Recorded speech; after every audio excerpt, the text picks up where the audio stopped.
Hi everyone, my name is Kirsten, I'm Hailey. and our presentation is on African American English. Okay, so this is just a little bit of history and background information. There are multiple ways that African American English is referred to by. So that's Black English, AAE, Black English Vernacular, and then Ebonics, which was created in 1973 by a group of Black scholars. In linguistics, it literally translates to Black sounds, and it was created as a way to get away from the previous connotation of non-standard Negro English. In the article on the origins of African American English written by Viorica Marion, she states that in the United States, African American English is spoken by many, although not all, of the approximately 13.3% of Americans, which is about 43.3 million people, who identify as African American, as well as by many Americans who identify as multiracial.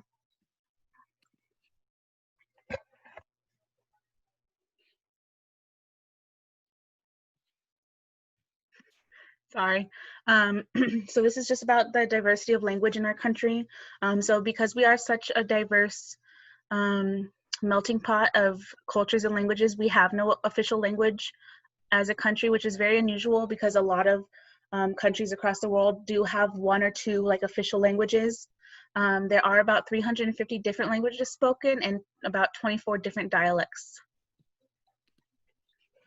Now I'm going to be talking about cases of discrimination. Back in 2013, George Zimmerman was on trial for murdering Trayvon Martin. Rachel Gintel was the leading prosecution witness in the trial, and unfortunately, her testimony was dismissed by the jury because she spoke African American English. And the jury claimed that her testimony was incomprehensible and not credible. And then linguist John Bow invented the term linguistic profiling. So he did a study, and in his study, he found prospective landlords discriminated against potential tenants just based on the way that they sounded on the phone. So every time he called a landlord, he would say the same thing, but each time he used a different accent. When he spoke with an African American accent or a Latino accent, his calls were often not returned, or he was just told like the apartment or house wasn't available. But when he used standard English, he was invited to see the properties. Economist Jeffrey Grogger found that workers that sound Black earn 12% less than similarly qualified whites. And then children that speak African American English often struggle in school, leading to a Black-white literacy gap, which I'm going to talk about further in the coming slides. Some of the challenges that African American English speakers face in school include discrimination and negative teacher views. Many teachers think that students that speak African American English are speaking slang or are uneducated, and they often correct their students' speech, and this has led many students to dislike learning and school altogether. Students that speak African American English also have to code switch, which is pretty hard to do. Since students that speak African American English have to code switch from their native dialect to standard English, there is evidence that shows a reading achievement gap. So these graphs show this gap. I found the graphs on the National Assessment of Educational Progress website, and they're showing the reading scores on a national level from 1992 to 2017, and these are for fourth grade students. The scores are categorized based on race and ethnicity.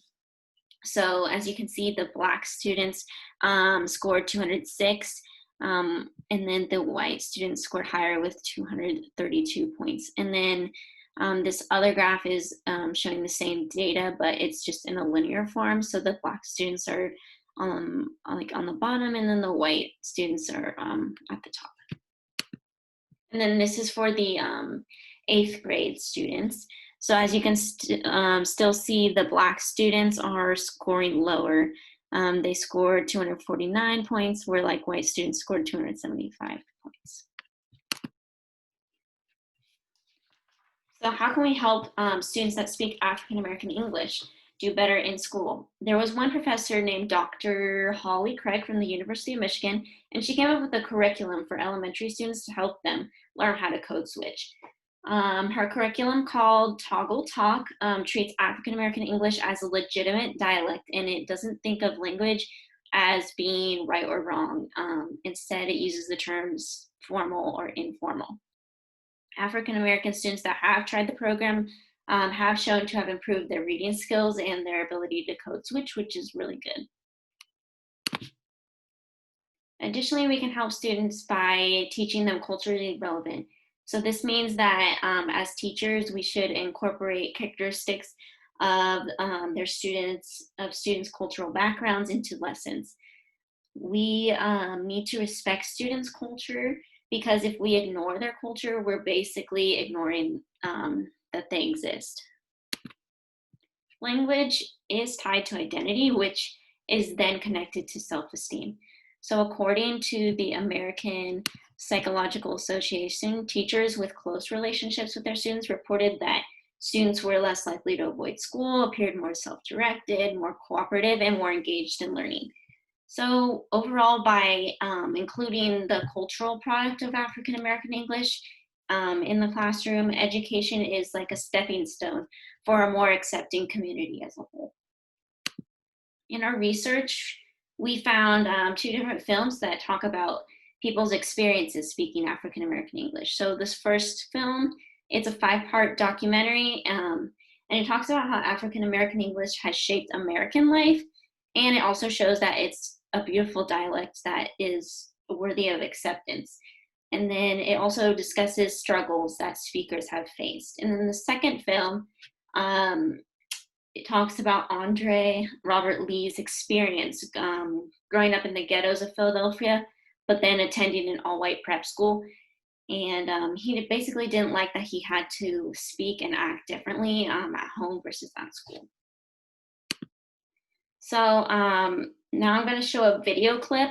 This is of an interview with Walt Ruffin, which is the producer of Talking Black in America. And so he is going to talk about the importance and significance of African American English. And before they were putting it down, and one of the things is African American culture has been responsible. I'll say this, because you won't ask for an academic explanation, has been responsible for more of the formation on American English in its history than any other variety. Furthermore, hip hop and rap are popular in virtually all languages around the world. You know, why is that? And part of the reason is because it gives folks a symbolic code for expressing resistance, all right? And so what we see is there's a dimension, whether we like it or not, whether we acknowledge it or not, in which African American speech has had an influence on languages of the world that is actually phenomenal. So I really liked this clip. I thought it was really informative and just overall really powerful. So the next clip that we're gonna watch is from a elementary school in Minneapolis, Minnesota, called Lucy Laney. I feel like it really wraps up everything that we talked about in this presentation, because they really just go over how as teachers, they need to do a better job of making their kids feel more inclusive and more like they can be themselves at school without the fear of like being judged by the way they speak.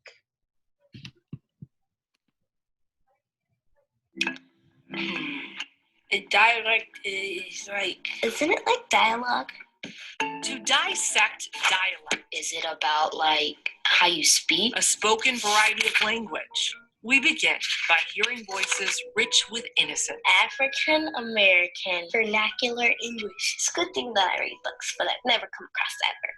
African American Vernacular English, or AAVE, refers to the distinctive dialect historically spoken by African Americans, a style formerly known as Ebonic. I would imagine that there may be some comments that are like, yeah, teach those kids how to speak English. It's considered broken English, Ebonics, slang, and why is that?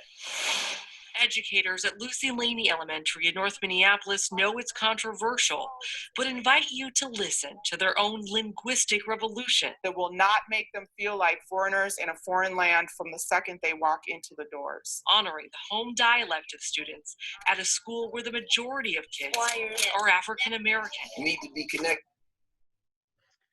So basically, I just love the fact that there are teachers out there that realize that kids need to be able to learn in the same language that they have at home that they do in school, and that correcting them is not beneficial to their education. And being able to address your dialogue in class and how you talk to your students is really going to help them in the long run.